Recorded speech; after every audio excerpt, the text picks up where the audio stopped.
वशिष्ठ आश्रम से विदा लेकर श्री राम और लक्ष्मण ऋषि विश्वामित्र के साथ पहली बार अज्ञात, गहन और रहस्यमय वनों की ओर बढ़े। घने वृक्षों के बीच से गुजरती मंद हवा और हर दिशा में फैली हुई एक अजीब सी निस्तब्धता, मानो वन स्वयं उनकी परीक्षा लेने को तैयार हो। मगर यह निस्तब्धता अधिक देर तक न रही।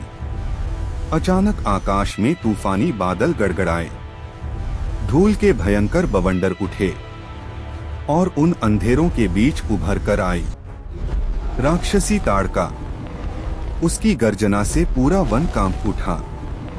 तब प्रथम बार संसार ने देखा कि राजकुमार राम केवल कोमल बालक नहीं, धर्म की रक्षा करने वाले दिव्य योद्धा भी हैं।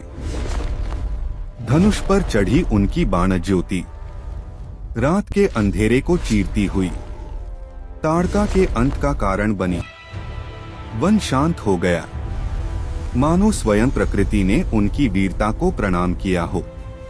इस विजय के बाद वे पहुँचे ऋषि विश्वामित्र के पवित्र सिद्धाश्रम, जहाँ अग्निहोत्र की सुगंध और वेद मंत्रों की गूंज पूरी वातावरण को देवत्व से भर देती थी।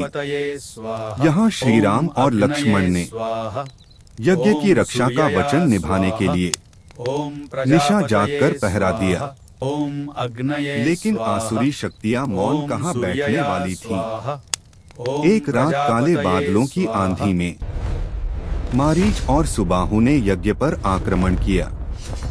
हर दिशा में फैलता काला धुआं, वज्र जैसी उनकी गर्जना, सिद्धाश्रम मानो युद्ध भूमि बन गया। तभी श्री राम ने अपने दिव्य अस्त्र उठाए। उनके बाणों से निकली प्रकाश रेखाएं अंधकार को चीरती चली गईं। एक बाण ने सुबाहु का अंत किया और दूसरा मारीच को समुद्र के पार दूर फेंक आया। समुद्र की लहरें उसके गिरने से गूंज उठीं।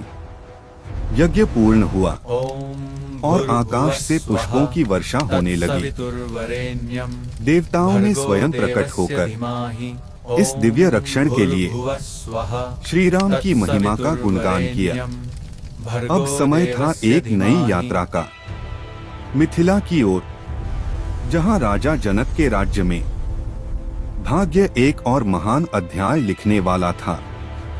राम, लक्ष्मण और विश्वामित्र स्वर्णिम संध्या में चलते हुए जनकपुर के विशाल द्वारों के सामने पहुंचे और इसी क्षण से रामायण का सबसे सुंदर प्रसंग आकार लेने लगा।